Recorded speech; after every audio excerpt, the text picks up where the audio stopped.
Your Royal Highness, distinguished guests, ladies and gentlemen, it's a great privilege to be here tonight at this celebration of the first anniversary of the launch of the Naz Legacy Foundation. I wanted to be here for three reasons. First of all, to honour the memory of a very special person, Naz Bokhari. It's great to be able to honour him today with a very special family and a very special group of his friends. But I also wanted to be here with you to celebrate the work of the Naz Legacy Foundation, and we've already heard a lot of that. And the third reason I wanted to be here was to find out how many other people do get emailed by Harris Bokhari. We've heard Imran does. I don't know whether the Prime Minister, His Royal Highness of Wales, gets emailed by you, Harris, but maybe we should do an estimate later on. I was delighted to hear the Mayor of London talk about how special the City of London is, our great capital, and how it has embraced all cultures, religions and peoples around the world, and it has that fantastic tradition. This was brought home to me in one of my surgeries in Kingston and Surbiton. I do 2 surgeries every week where people can come with their problems to me. And a few years ago, this rather tall black Muslim Ghanaian came to my surgery with his rather small, diminutive Greek Orthodox wife. And they came with a problem about housing. And I got talking to them, and I asked why they had ended up here in London. And they said, well, after they met when she was on holiday in Ghana, they'd gone back to Greece. And they found that they weren't welcome in Greece. That people stared at them and spat at them. And so they moved westwards across different European cities, European countries, and they didn't feel welcome or comfortable there. It was only when they came to the City of London that nobody gave them a second glance. And that is a fantastic story. But in telling that story, I'm also aware that we cannot be complacent. Because I think it was 2 years ago, and Harris and I worked on dealing with this, the aftermath. The mosque in Kingston was attacked by the rather misnamed English Defence League. And Harris was one of the people in the community who brought the whole community together, people of all faiths and none, to say we will not stand for that in our community in Kingston. And Harris, you were a great strength to everyone in Kingston then. And that's what I know Mosaic does, what Harris does personally, and what the Naz Legacy Foundation does, fighting against that type of prejudice. And I would also, if the Mayor of London was here, would like to tell him why we can fight that prejudice.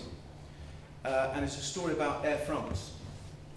Air France were looking to locate their customer service desk for 24/7, 365 days a year desk. And they needed a place where they could get people who spoke all the different languages of the world, who could relate to all people from the world to service their airlines. And they looked in Paris, and they couldn't find those people. And they had to come to London. And just imagine how that went down in Gallant Drive. So London is a great city. But you asked me, Harris, to talk about what I do at Secretary of State for Energy and Climate Change, and you asked me to inspire people. I'll certainly try to do the former.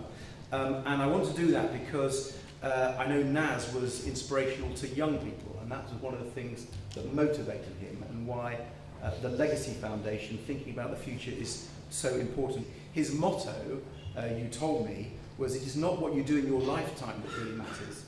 It is the legacy you leave behind for the next generation to follow that makes a difference. And that, of course, is the challenge of his foundation, the challenge for everyone here today. What are we doing for the next generation? I'm fortunate enough to have got the job of my dreams, being the Secretary of State for Energy and Climate Change. And when you do this job, you realise the challenge for the future of future generations, but of course of the planet. And you realise what a timescale you have to operate on. You're talking about a future that you probably won't live to see. That's the sort of timescale we are trying to operate on. I've come back today from a meeting of the EU Councils on Energy and the EU Councils on Climate Change in Dublin. And there were ministers from 27 countries sitting around the table, working together, planning together, planning for how the EU was going to tackle energy and climate change and make a contribution to the global efforts in 2030, nearly 20 years away. Now there's a chance I might just make it to 2030, but our policy discussions about 2030 were based on how we're going to make sure global warming is dealt with by the year 2050. And I'm less positive that I'll make it quite to then. But it shows you what our task is in tackling climate change. It's about securing the future for many, many years away. But if we want to do that, we've got to start now.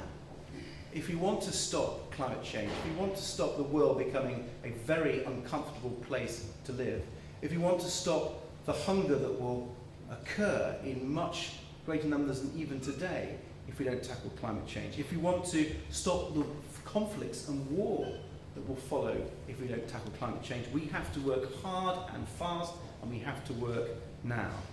Climate change doesn't take account of people's religions. It doesn't take account of where they live in the world. It's affecting people of all faiths, of all races, of all countries now, and it is a real challenge. The good news is that we can succeed in tackling climate change if we try now. The good news actually is that everyone in this room can help. And in fact, if we do try, in fact the world may end up needing your help, because it's going to be something that will outlive us, that challenge will outlive us, so we all have to play our part. And as we battle against climate change, in fact, as we battle against the longer established challenges of global poverty, of ignorance, I think as you do that, it is possible in our lifetimes to accomplish great things and even enjoy it along the way. And I want to give you one example, which I don't know whether it will inspire you, Harris, or people here, but it's a sort of very grassroots example of how we can tackle climate change.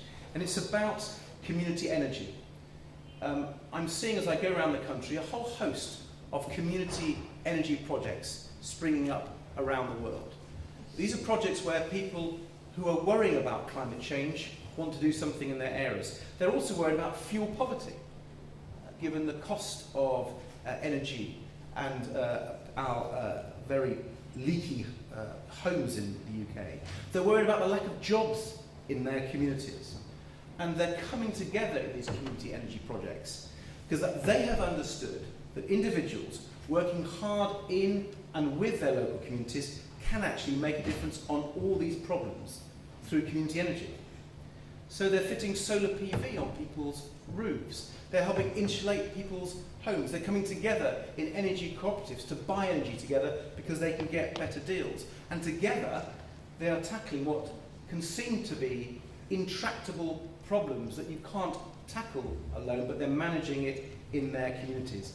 And I'm privileged to meet many social entrepreneurs. I call them now climate change entrepreneurs, who are building social businesses, employing people, making people's homes warmer, saving them money, and creating jobs. Now, if that's not exciting, the fact that they're also saving the planet at the same time is really what is worth people doing that sort of work. So that's just one example of a legacy we could all leave behind if we tried. And I think you'll hear more of the legacies from other speakers tonight. But the Naz Foundation, I think, will help many people, many young people in particular, play their part in leaving a legacy that we can all be proud of. So I want to end by thanking Harris, thanking Naz's family, and thanking everyone from the foundation who are going to help young people across our country deliver a legacy that we can all be proud of. And I want to end by urging anyone here, and there may be a few people here, who want to support the Naz Legacy Foundation to do just that. This is something really worth getting behind.